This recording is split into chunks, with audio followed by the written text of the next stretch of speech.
কিতাবের মধ্যে লিখেছে ওই ইহুদি পাদ্রী আল্লাহর নবীর সামনে এসে ডেকে ডেকে বলে, রে আব্দুল্লাহর বেটা মুহাম্মদ, তুমি যে আমার কাছ থেকে 100 দিরহাম নিয়েছিলা, এই দিরহামগুলা এখন দিয়ে দাও। আল্লাহর রাসূল ভদ্রভাবে ডাক দিয়ে বলে, পাদ্রী রে, তুমি তো আমাকে বলেছো 1 মাসের ভিতরে ফেরত দেওয়ার জন্য, এখনো তো মাত্র 2 দিন হলো, এখন আমি কোথায় থেকে এগুলা দেব? এই কথা বলার সাথে সাথে ওই ইহুদি আল্লাহর নবীর কলারের মধ্যে ধরে ফেলেছি, এমন জোরে টান দিয়েছি আল্লাহর নবীকে গোড়ার উপর থেকে মাটির মধ্যে ফেলে দিয়েছে। বলেন না নাউজুবিল্লাহ। আল্লাহর নবীকে যেই সময় মাটির মধ্যে ফেলে দিয়েছে, চোখে মুখে বালু লেগে গিয়েছে। কিতাবের মধ্যে এসেছে ওই ইহুদি আল্লাহর নবীকে এমন জোরে টান দিয়েছে, আল্লাহর নবীর শরীরে যে পোশাক ছিল, কাপড় ছিল, এই কাপড় পর্যন্ত ছিঁড়ে গিয়েছে। আল্লাহর নবী বালুর মাটি থেকে উঠলেন, ওই ইহুদিকে কোনো কথা বলেন না। ইহুদি বারবার বলতেছে, আরে আব্দুল্লাহর বেটা মুহাম্মদ, আমার দিরহামগুলা এখন দিয়ে দাও, আমার এখনই প্রয়োজন। ওই বদমাইশ ইহুদি আল্লাহর নবীকে কিভাবে কষ্ট দেওয়া যায়, এই কারণে আল্লাহর নবীকে এতগুলো মোহর দিয়েছিলেন।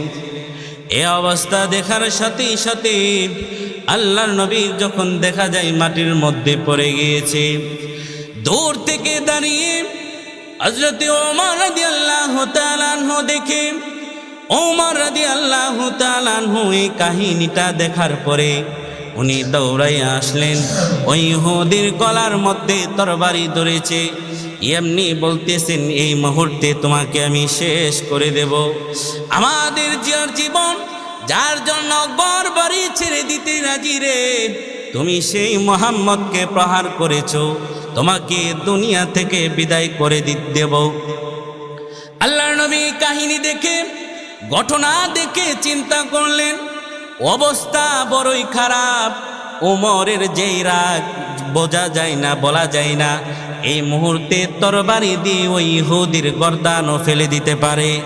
আল্লাহর রাসূল দৌড়াইয়া গিয়া ওই ওমর রাদিয়াল্লাহু তাআলা আনহুকে থামায়া বলেন, ওমর রে, থামো, তুমি তাকে প্রহার করিও না। বলেন না সুবহানাল্লাহ।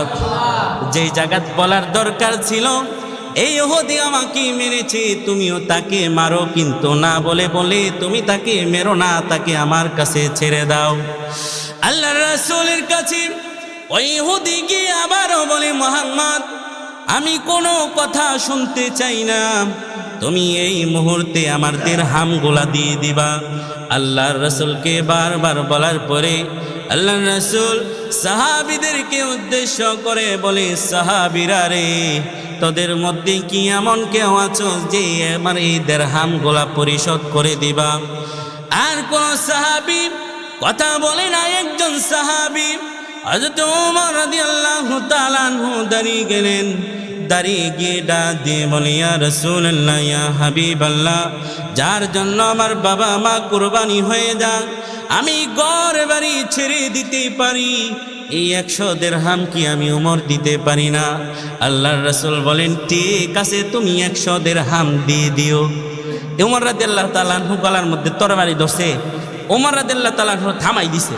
উনি কিন্তু বলতে পারতো, হ্যাঁ, আমি মুহাম্মদ সাল্লাল্লাহু আলাইহি ওয়াসাল্লামের বাঁচাইছি, আমি গেছি প্রতিবাদ করতাম, আর উনি আমার থামাই দিছে, ধমক মারছে, দেখ আমি দিরহাম দিতাম না। উনি কোয়ার দরকার ছিল না এইভাবে, কিন্তু উনি না বলে বলেন যে ঠিক আছে, আমি 100 দিরহাম দিয়ে দিব। ওই ইহুদি তো বদমাইশ, ইহুদি তো বদমাইশি। এই ইহুদি এখন যদি আমি এর দিরহামটি নিয়ে যাইগা, তাহলে তার মুহাম্মদকে কষ্ট দিতাম পারতাম না। বলে না নাউজুবিল্লাহ। এখন এ রাস্তার মাঝখানে কইতেছে, আমি দিরহাম নিতাম না। আল্লাহ রাসূল বলে, কি নিবা? আমি খেজুর নিব। কি নিব? খেজুর নিব। এই রাস্তার মাঝখানে এত মানুষের সামনে এখন কি খেজুর দেওয়া সম্ভব? আমি খেজুর নিব। তখন ওমর রাদিয়াল্লাহু তাআলা বলেন, আমার সাথে আয়, আমি তোকে খেজুরই দেব।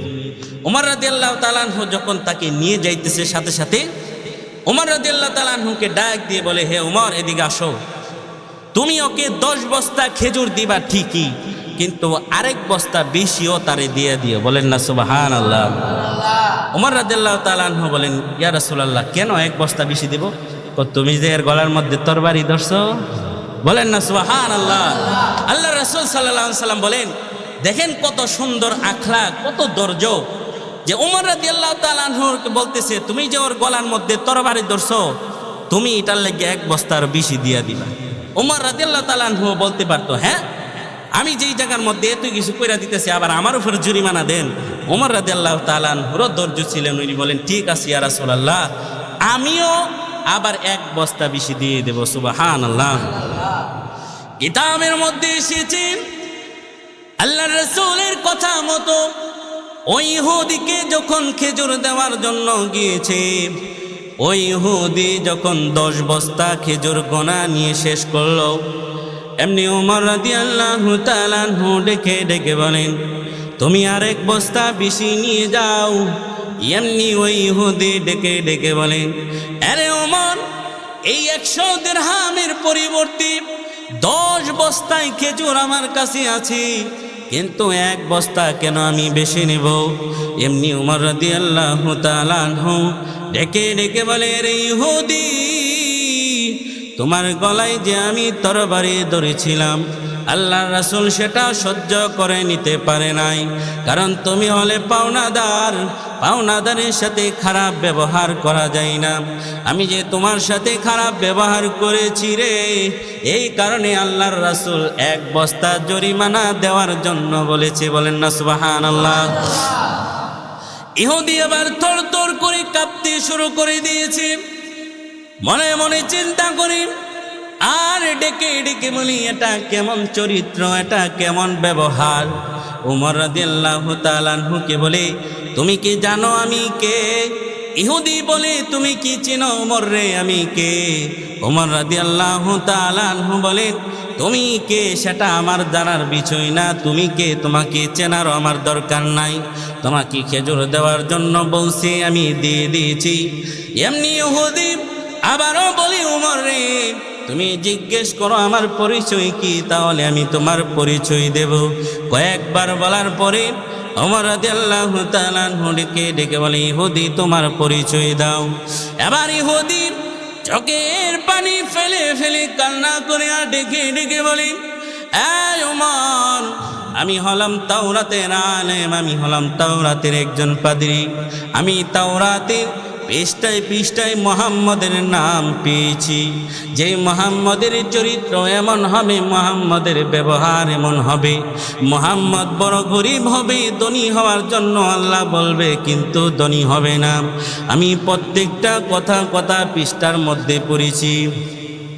কিন্তু ওমর রে, আমার আশ্চর্য বিষয় হলো, যেই কথাগুলো আমি তাওরাত কিতাবের মধ্যে পড়েছি, এর চাইতেও বেশি দেখা যায় মুহাম্মদের চরিত্র আরো সুন্দর। ইহুদি আবার বলে যে, আমি যে কথাগুলো তাওরাতের মধ্যে পড়ছি, এর চাইতেও দেখতেছি মুহাম্মদের চরিত্র আরো বড় সুন্দর। তুমি আমারে এই মুহূর্তে মুহাম্মদের কাছে লয়ে যাও, আমি এই মুহূর্তে ইসলাম ধর্ম গ্রহণ করে মুসলমান হয়ে যাব। বলেন না সুবহানাল্লাহ। আল্লাহর নবী মসজিদে নববীর মধ্যে বসে রয়েছেন, এমন সময় ওমর রাদিয়াল্লাহু তাআলা আনহু যখন গিয়েছে, আল্লাহর রাসূল ডেকে ডেকে বলে, ওমর রে, মনে হইতেছে বড় খুশি, কি কারণে এত খুশি? ইহুদি চোখের পানি ফেলে ফেলে কান্না করতে শুরু করে দিয়েছে, ডেকে ডেকে বলে, আব্দুল মুত্তালিবের নাতি, ওগো আব্দুল্লাহর বেটা মুহাম্মদ, আমার বুঝতে বড় ভুল হয়েছে, আমি বুঝতে পারি না আপনি যে আখিরি পয়গম্বর। আমি তাওরাতের প্রত্যেকটা পৃষ্ঠার মধ্যে শুনেছি মুহাম্মদ এমন হবে, মুহাম্মদ এমন হবে। ওগো মুহাম্মদ, ওগো আব্দুল্লাহর বেটা, এরপরও এত বড় টান মেরেছি যে টানের কারণে আপনার জামা ছিঁড়ে গিয়েছে, এরপর মুহাম্মদ আমাকে কোনো কথা বলেন নাই। সাহাবী যখন গলার মধ্যে তরবারি ধরেছে, সেই তরবারির পরিবর্তে আপনি আরো এক বস্তা খেজুরের জরিমানা পর্যন্ত দিয়েছেন। ইয়া রাসূলুল্লাহ, ইয়া হাবিবাল্লাহ, আমি বুঝতে পেরেছি আপনি আল্লাহর রাসূল, আপনি আখিরি পয়গম্বর। আর একটা মুহূর্ত দেরি করতে চাই না, এই মুহূর্তে কালিমা পড়াইয়া মুসলমান বানাইয়া দে। ওই ইহুদি ওই পাদ্রীও মুসলমান হয়ে গিয়েছেন। আল্লাহু আকবার। আল্লাহর নবীর চরিত্র ছিল এরকম যে ওনার ধৈর্য দেখেন কত, গলা ছিঁড়ে গেছে, সামান্য একজন ফকির তার গলা ছিঁড়ে ফেলেছে জামা টান দিয়ে, এরপরও ওকে কোনো কথা বলেন নাই। এমনকি বর্তমান যুগে যদি আপনি একজনের কাছে টাকা পান, আনতে গেলে উনি যদি না দেয় বা ওনার সাথে একটু খারাপ ব্যবহার করলে বলে, যা দিতাম না তোর টাকা, যেটা বলছে এটা করগা দিয়ে তোর কোন বাফলে আইতে পারস কোনায় কথা। কিন্তু ওই জায়গার মধ্যে আপনিও তো বলতে পারতেন, আমার এতগুলা সাহাবী, আমি তোর এই মুহূর্তে মেরে ফেলতেও পারি, আমি তোর দিন হাম দিব না। আমি আপনার জামা পর্যন্ত ছিঁড়ে ফেলেছি আপনার মেহমানদের সামনে, সাহাবীদের সামনে, এরপরও আল্লাহর রাসূল আপনি আমাকে কোনো কিছু করেন নাই। আপনি তো সাধারণ কোনো মানুষ না, আমাকে কালিমা পড়াইয়া মুসলমান বানাইয়া দেন। সুবহানাল্লাহ। এই জন্য আপনাদেরকে বলেছিলাম প্রথমে যে আল্লাহ তাআলা কোরআনের মধ্যে বলেন যে ইয়া আইয়ুহাল্লাযীনা আমানুস্তাঈনু বিস-সাবরি ওয়াস-সালাহ, হে ঈমানদারগণ তোমরা সবর এবং সালাতের মাধ্যমে আমার কাছে সাহায্য চাও, তাহলে আমি তোমাদেরকে সাহায্য দেব। এরপর আবার আল্লাহ তাআলা বলতেছেন ইন্নাল্লাহা মা'আস সাবিরিন, নিশ্চয় নিশ্চয় আমি সবর, সুতরাং ধৈর্যকারীদের সাথে আছি। বলেন না সুবহানাল্লাহ। অর্থাৎ যারা ধৈর্য ধারণ করে তাদের সাথে কে আছে? তাদের সাথে কে আছে? আল্লাহ আছে। এই জন্য ধৈর্য ধারণ করা শিখেন।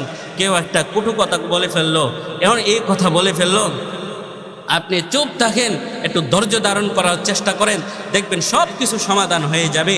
না হলে এই দেখবেন একটা কথা কইব, কবে একটা কথা, মাঝখানে শয়তান এসে বড় এক ফেতনা বাঁচাই দিব, যে ফেতনার কারণে এই গ্রামে গ্রামে পরে ঝগড়া লেগে দেব।